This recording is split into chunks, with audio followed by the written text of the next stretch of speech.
Quando eu falo pra você se inscrever no meu canal, mano, e acompanhar tudo sobre Mundial de Clubes nesse canal que é exclusivo de Mundial de Clubes, é porque enquanto a mídia tradicional inteira tava falando que o Boca ia tomar uma porrada, há 3 meses atrás eu coloquei isso daqui. Que o Boca não esteja com um time muito bem formado, muito entrosado, meu irmão, e que eles botarem o pé ali no Mundial, meu irmão. Abre, como eu falei no último episódio aí do Benfica, o jogo de abertura do Boca é contra o Benfica. Meu irmão, não cantem vitória pro Benfica.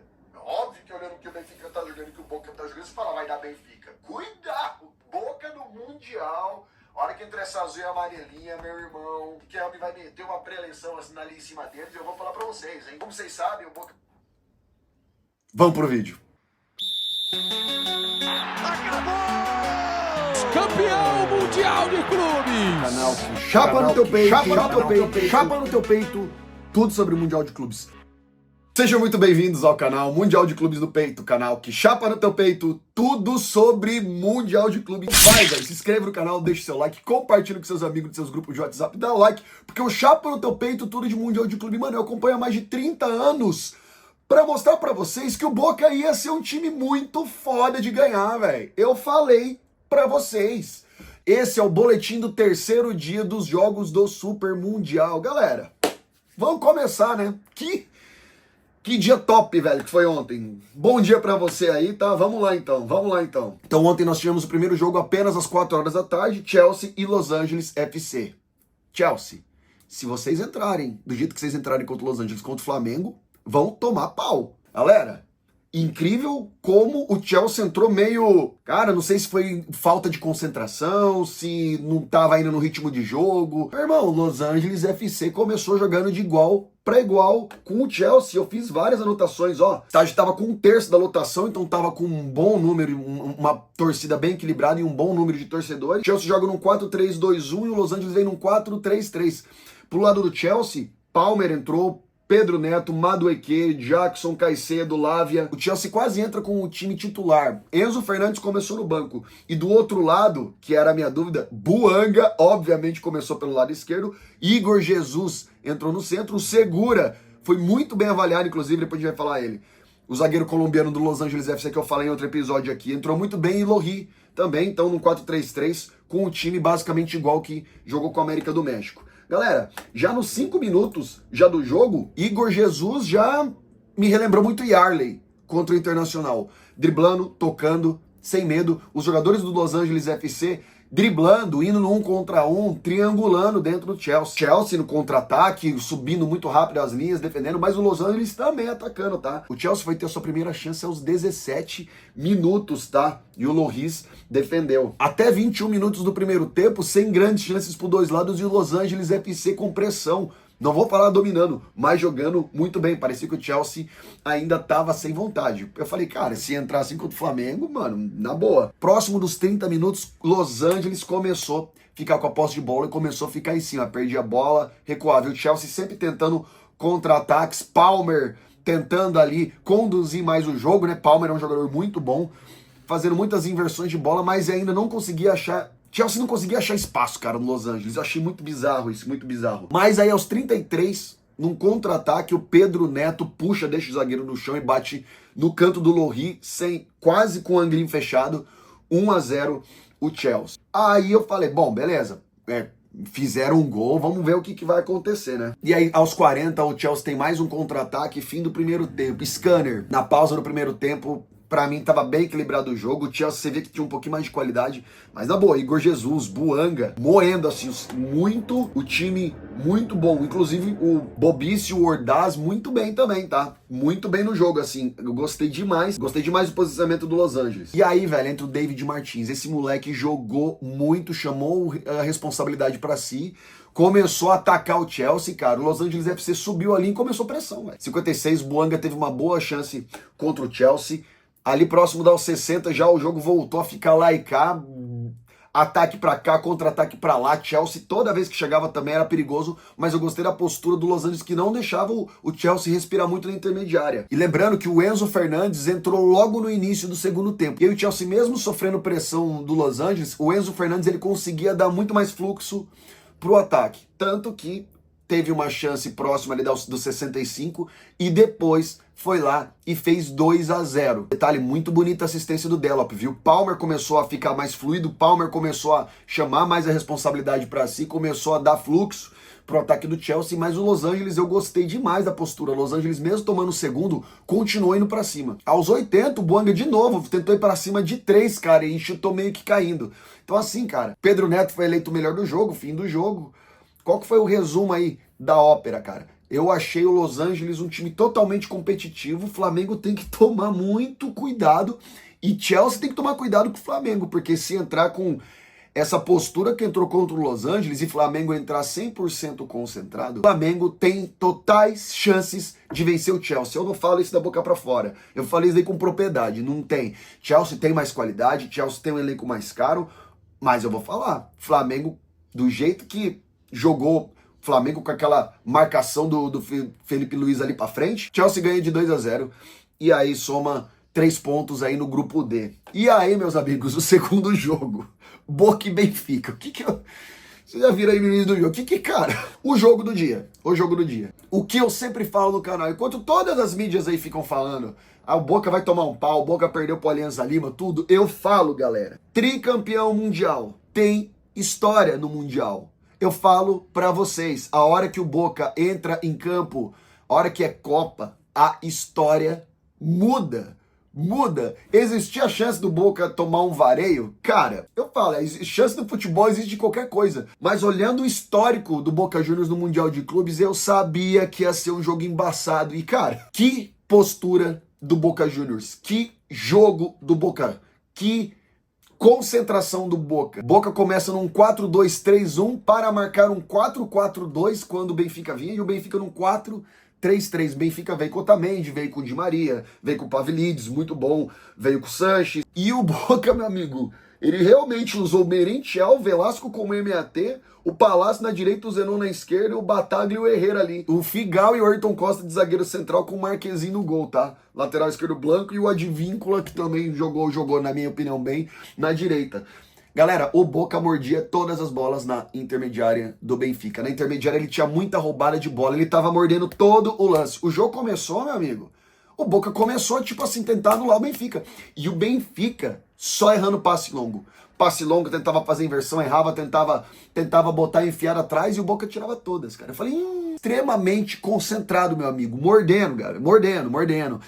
Cara, o Benfica não é campeão mundial, mano. O Boca tem 3 títulos. Você acha que os caras não entraram com uma mentalidade bizarra ali? Como eu disse, você acha que o Riquelme... Imagina a preleção que o Riquelme fez com esses moleque. Otamendi muito mal, dando vários passes errados. Aos 18, o Benfica com o Bruma manda uma bola na trave pra dar aquela assim, Boca, fica esperto. Mas aí, meu amigo, aos 21, cara, Blanco dá uma caneta no zagueiro do Benfica e toca pro Merentiel, ex-Palmeiras. E Merentiel dá um toquinho, 1-0 Boca. Cara, nesse momento eu falei assim, cara, que time lazarento esse Boca, cara. Falei, não acredito, cara, que eu tô vendo isso no Mundial de novo. Boca vai lá, Benfica toma aquele banho de água fria, Boca continua com a concentração, vai lá e abre 2. Gol de cabeça do Bataglia depois de um cruzamento, eu não sei se foi o Merentiel ou Velasco que cabeceou contra, Bataglia vai lá e fecha 2-0 já nos 28 minutos do primeiro. Eu falei, cara, 2-0, eu falei, já era. Falei, agora a Boca vai meter as 2 linhas pra trás e agora é bico e catimba. E foi isso que aconteceu. Benfica começa a tentar pressionar o Boca Juniors saindo, tocando bola, triangulando, entendeu? Obviamente começou a catimba deles. Logo na seguida o Pavlidis deu um chutaço contra o goleiro do Boca. Marquezinho fez uma defesaça, jogou muito bem o goleiro do Boca, mas aí aos 47, pênalti Otamendi, foi uma joelhada nas costas dele ali, pra mim eu não tive dúvida, o pessoal tava questionando, e daí Di Maria tranquilamente, aos 47 do primeiro tempo, faz o primeiro gol do Benfica, vira o primeiro tempo 2-1 pro Boca. Caramba, Benfica, você vê que tem mais qualidade que o Boca. Boca não conseguiu ganhar do Alianza Lima, tá ruim na apertura, tá um time ruim, tá abaixo, mas você vê, meu irmão, quando entra no campo não tem conversa, por isso que eu cheguei e eu dei a nota 3 pro Boca, na nota dos times do Super Mundial, porque ele é forte, meu amigo. A hora que chega o Mundial, ele é forte.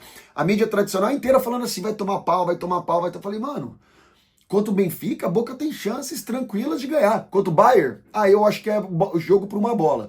Eu não tenho dúvida. Mas vai dar trabalho pro Bayern. Tô falando pra vocês aqui, vai dar trabalho pro Bayern, porque, cara, a camisa do Boca é pesada. Vira no segundo tempo. Segundo tempo a mesma coisa, Boca numa marcação de 4-4-2, os dois atacantes pressionando a saída ali do Benfica. Muita confusão, torcida do Boca em peso no estádio. Você ouvia a torcida cantando o jogo inteiro, meu irmão. Botando o Boca pra frente, o Boca realmente não deixando o Benfica respirar. Mas o Benfica é bom, cara. Trocando passe, tocando bola. Aos 71, meu amigo, Belotti me dá uma pesada no cara do Boca Juniors. Benfica tem um expulso. Falei, acabou, já era. Agora com a mais o Boca. Falei, mano, o Boca vai conseguir 3 pontos e aí já era pro Benfica. Porque daí depois o Boca tem Bayern, mas depois tem Auckland City. E a mesma coisa o Benfica. Cara, numa falha do Advíncula, num cruzamento do Benfica, era pro Advíncula subir nessa bola. Otamendi sobe por ironia do destino, segundo gol do argentino pelo Benfica. Benfica empata 2-2. E o jogo continuou pegando fogo. Catimba do Boca, a Boca tentando ir pra cima, marcando muito bem. Benfica a mesma coisa. Os caras do Benfica, os caras já estavam transtornados, cara. Você viu que os caras estavam descompensados. E aí, infelizmente, aos 88, Figal foi expulso, cara. Ele deu um encontrão com o lateral do Benfica e na hora que ele viu, ele já falou assim, fudeu. E o Boca não tem um bom zagueiro reserva. E isso me preocupa contra o próximo jogo do Bayern, porque Figal é peça fundamental da zaga do Boca. Boca expulso, continuou. Treta, pancadaria, comissão técnica. Já tinha sido um cara da comissão técnica do Boca expulso. Termina o jogo 2-2. Imprensa portuguesa, respeita o futebol sul-americano. Vocês estavam com o reizinho aí no peito. Vocês já começa que Benfica não tem nem título mundial. Boca tem 3, então vocês baixam a bola. Vi um monte da imprensa portuguesa falando que a vitória já estava certa, analisando o Boca. Aprendam. Vocês tiveram sorte, cara, que foi um errinho básico do Advíncula que fez o Benfica tomar o gol. Vou colocar aqui o gráfico de tá aí na tela para vocês o gráfico de saturação. Então vocês podem ver que o Benfica ele teve a maior posse da bola até a metade do primeiro tempo. Depois, meu amigo, o Boca chegou com a marcação subindo, apertando ali, mordendo. Ele conseguiu fazer os 2 gols no tempo que teve, tá? E no segundo tempo vocês podem ver que foi bem balanceado, principalmente da metade do meio para frente. Bem balanceado entre Boca Juniors atacando e o Benfica atacando. Cara, assim, jogaço. Boca Juniors entrou com postura de concentração de Mundial. E até agora, eu achei a postura do Palmeiras, a postura que o Palmeiras enfrentou o Porto e a postura que o Boca enfrentou o Benfica, achei a concentração do jeito que a gente precisa pro Mundial. Muito bom. Triste pelo Boca não ter feito esses 3 pontos que tinha condição. E começou a surgir o fator Copa, viu, galera? Começou a surgir o fator Copa aí, viu? Começou a surgir as zebras zebra que a galera pensa, né? Aqui no canal a gente não pensa que é zebra, não. Aqui eu falo pra vocês, não é zebra, não. Posse de bola, 61% pro Benfica e 39% pro Boca. Finalizações, 10 pro Boca, 8 pro Benfica. Olha como que foi diferente. Finalizações dentro da área, 7 pro Benfica, 5 pro Boca. Boca foi, velho. Não ficou recuado, não. Parabéns ao Boca, né? Agora, o grupo agora basicamente é Bayern. Bayern tá com 3 pontos, né? O Benfica tá em segundo juntamente com o Boca, cada um com 1 ponto. O critério ali é cartão. E terceiro agora tá o Auckland City. E vamos aí pro último jogo, Flamengo e Esperance. Esperance, pra mim até agora o pior time aí do Super Mundial. E não tô falando porque o Flamengo ganhou não, de maneira alguma. Mas Esperance é ruim, galera. Achei que poderia agredir um pouco mais o Flamengo, mas Esperance respeitou demais o Flamengo no início do jogo. Flamengo absoluto com posse de bola, dominou o jogo, já tá aí o gráfico de saturação para vocês verem aqui, ó. O primeiro tempo só deu Flamengo, segundo, mas gostei da formação que o Flamengo veio com Pedro, Gerson voando no jogo, Arrascaeta, nossa, Luiz Araújo, tem nem que falar, né? Jorginho muito bem, porque, cara, não teve um cara do Flamengo que eu falo assim, que também não entrou não concentrado, cara. O Flamengo entrou com uma concentração muito boa. Assim como eu falei no nosso episódio aqui do Super Mundial, o Belaile, que era o destaque aí do Esperance, entrou muito bem, só que era o jogo de um jogador contra todos do Flamengo, né? O Flamengo começou dominando o jogo, aos 16 já fez o primeiro gol ali com a Arrascaeta. E assim, esses jogos de Mundial, o perigo é esse, tem que fazer gol, porque senão depois o time vai crescendo. E foi exatamente o que aconteceu. Por quê? Porque daí o Flamengo chegava, mas o Esperance conseguia tirar a bola, e a Esperance começou a dar um contra-ataque. O primeiro ataque do Esperance, meu amigo, foi aos 30. O primeiro ataque do Esperance foi aos 30 do primeiro tempo. O Flamengo chegava, mas não fazia. Mas não fazia. E os caras descendo a ripa, dando falta contra o Flamengo. Dando falta. O Flamengo, assim, um time infinitamente superior. Parecia que a Esperance era um time da América do Sul e o Flamengo era como se fosse um Bayern de Munique, tá ligado? Tamanha era a diferença. Só que o Esperance começou a gostar do jogo. Termina o primeiro tempo, né? Eu até pensei, pô, é bom a Arrascaeta sair que os caras estão vassourando a Arrascaeta. Nada.